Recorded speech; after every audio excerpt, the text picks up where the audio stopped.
friend, Nebula Ascending Wind, S accumulated Mo readers.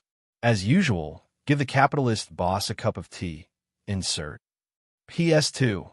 0 to 1. PS3. Not as usual tonight. Chapter 1874. Maid Laura's footsteps were somewhat fast. She rarely walked at such a fast pace in the palace, but the maids didn't have the time to think about the reason behind this. Tonight, something terrible had happened in the palace. Even the entire royal city was experiencing something incredible. At this time, several maids were guarding outside Princess Carol's room with pale faces. Ever since Queen Hilda sent Princess Carol back, she had been hiding in her room, refusing to see anyone. They didn't dare to offend the emotionally unstable Princess Carol.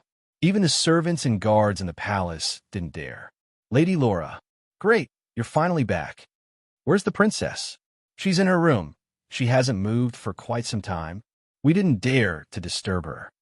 Laura didn't speak and just walked past the maids. Then she pushed open the door to Princess Carol's room and quickly went in, closing the door behind her. The room wasn't lit. Laura frowned and waved her hand, instantly lighting up the candlesticks in the room. She walked in and saw Princess Carol on the bed behind the screen. She was covered with a quilt and seemed to be trembling. Queen Hilda had left, and she was forced to leave. Some of the guards and maids in the square saw it. Laura had received similar reports on the way here. Now, the group of people who had hurt Queen Hilda were still outside the square. Although Laura wasn't present, Queen Hilda's huge illusory body couldn't be concealed. Laura saw with her own eyes the scene of the Dragon Queen's illusory body being destroyed by a golden light. She didn't know who made the move, but she was sure that the Dragon Queen had suffered a loss this time, and it wasn't a small loss. Moreover, Queen Hilda wasn't in the palace at this time. Are you just going to hide here? Looking at the trembling figure on the bed, Laura's expression was indifferent. As the Queen's bloodline, how can you be so incompetent? The quilt was moved away little by little, revealing Princess Carol's eyes that were almost squeezed out of her face. Laura, do you know who you're talking to? You dare to be rude to me. Laura went forward and lifted the quilt. Then she grabbed Princess Carol's arm and violently pulled her out of the bed. At first, the princess was stunned. Then, she became furious. Then, she tried to resist. However, with her huge body, her resistance was to no avail. She was thrown to the ground by Laura. For a moment, she was at a loss. Her face was filled with disbelief as her lips trembled. You dare to do this to me? Laura, you're crazy. He had forgotten his own identity. You were sent by my mother to serve me. The princess of the kingdom once again received a slap that she shouldn't have received at her age. Several yellowish teeth flew out of Princess Carol's mouth. When a maid who had always been so docile suddenly became so unfamiliar, Princess Carol discovered that she couldn't think straight. She just subconsciously covered her swollen cheek and stared blankly at the condescending Laura. Let me tell you, Laura indifferently said, the so-called continent's dragon clan doesn't have princes and princesses. Every generation of dragon kings came to power through slaughter. As someone with the blood of the continent's dragon clan, you should understand one thing. In this clan, the so-called bloodline is nothing more than a joke. Only by having formidable strength can you have a position in the clan. Princess Carol opened her mouth. At this time, Laura took a step forward. Princess Carol panicked and quickly moved back. She was frightened and said, Don't hit me. Don't hit me. If it wasn't for Hilda's order, I wouldn't even bother to look at you. Laura directly kicked Princess Carol and sent her flying. Her heavy body was sent flying and almost hit the wall. At this time, Laura once again walked in front of Princess Carol, who was begging for mercy. Princess Carol was so frightened that she lost control of her bladder. Laura frowned and then shook her head. Perhaps you really do have everything. But Hilda and King Amos turned you into a good-for-nothing. It's really sad, Your Highness. Don't hit me. Don't hit me. Looking at Princess Carol's incompetent appearance, Laura coldly snorted. She waved her hand and tore Princess Carol's clothes. Then she reached out and grabbed something from the gap between Princess Carol's thick flesh, the gap between Princess Carol's neck. It was a large golden chain with a pendant half the size of a palm. It looked like a small box. No, you can't take it away. Princess Carol clenched her teeth and said, Mother said that I can't give the thing inside. Laura coldly snorted and then raised her hand. Princess Carol curled up and held her head in fear. Don't hit me. Take it away. Take it away. Don't hit me again. I beg you, Laura. She kept crying and begging for mercy. After a long time, she looked up in fear. But at this time, Laura was no longer in front of her. She even left the room.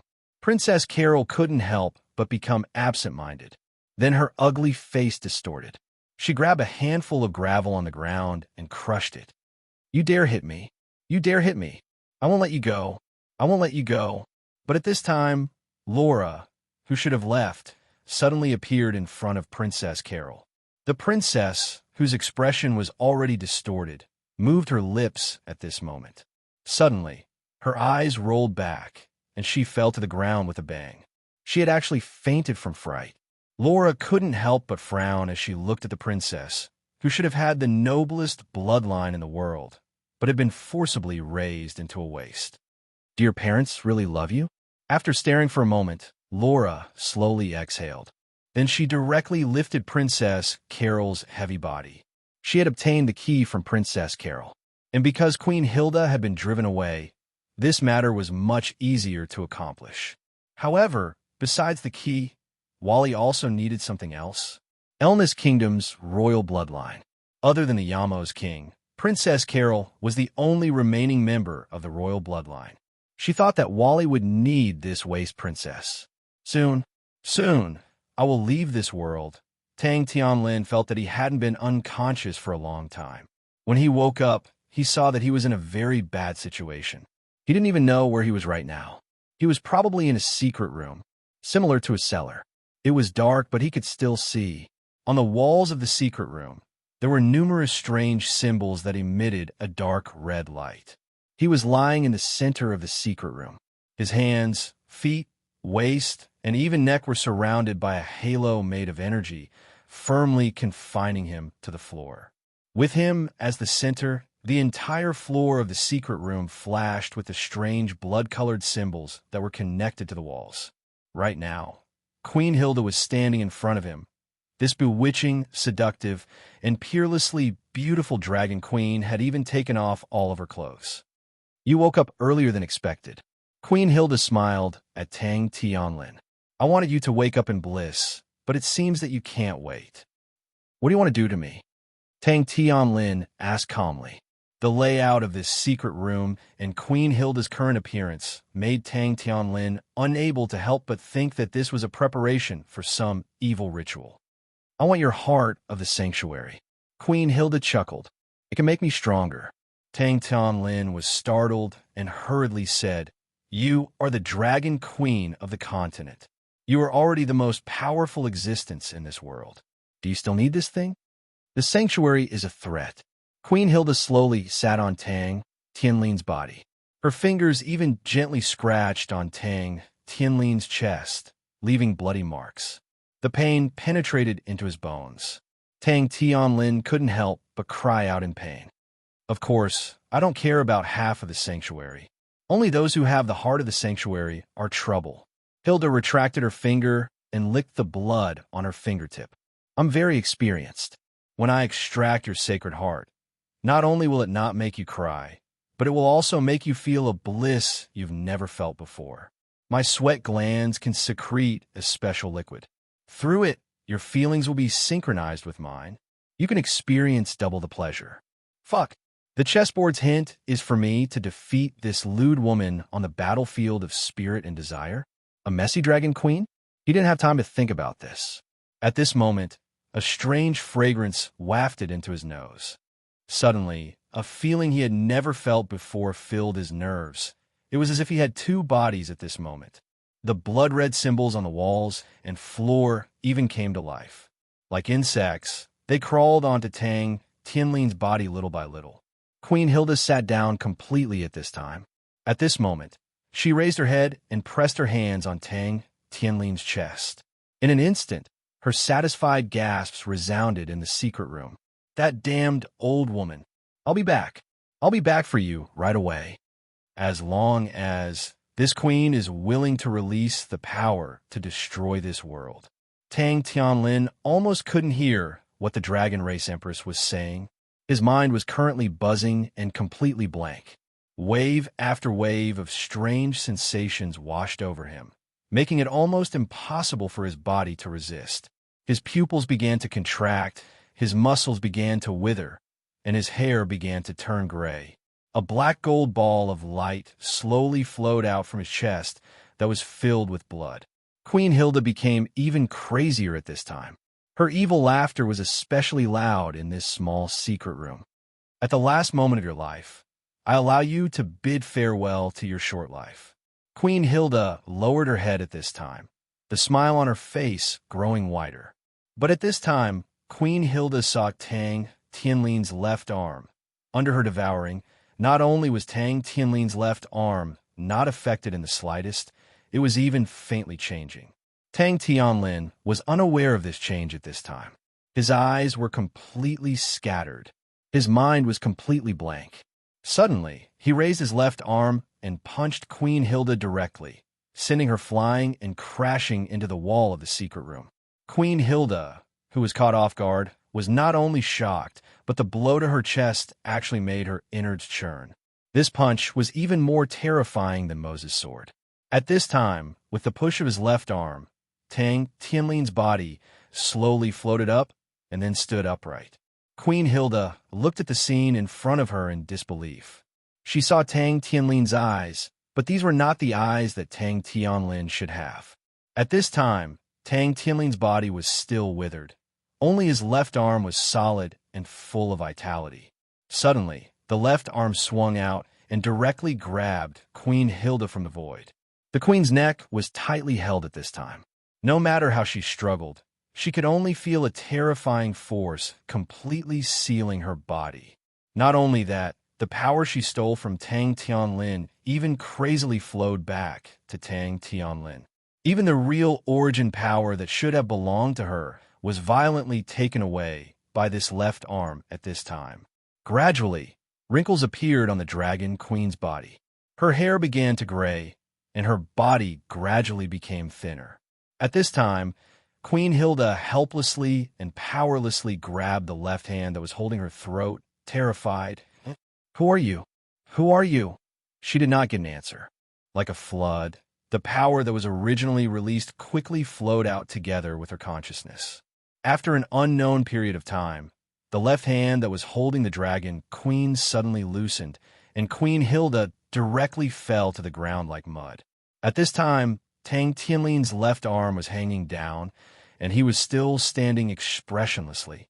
Not only did his body return to its original appearance, but there was even a faint luster of power flowing under his skin. Only to this extent. "It's not enough for me to use one blow." The voice came from Tang Tianlin's mouth. At this time, he lowered his head and muttered to himself, "Where's my original body? But finally I'm back." Gradually, Tang Tianlin regained consciousness again. The first thing he did was to check himself. He found that not only did he not die as Queen Hilda said, but he even became more spirited than when he woke up in the cave under the palace last time. In addition, there was also Queen Hilda, who was lying on the ground like an old woman, her life and death unknown. Silence. How did he defeat her? Did he really do it?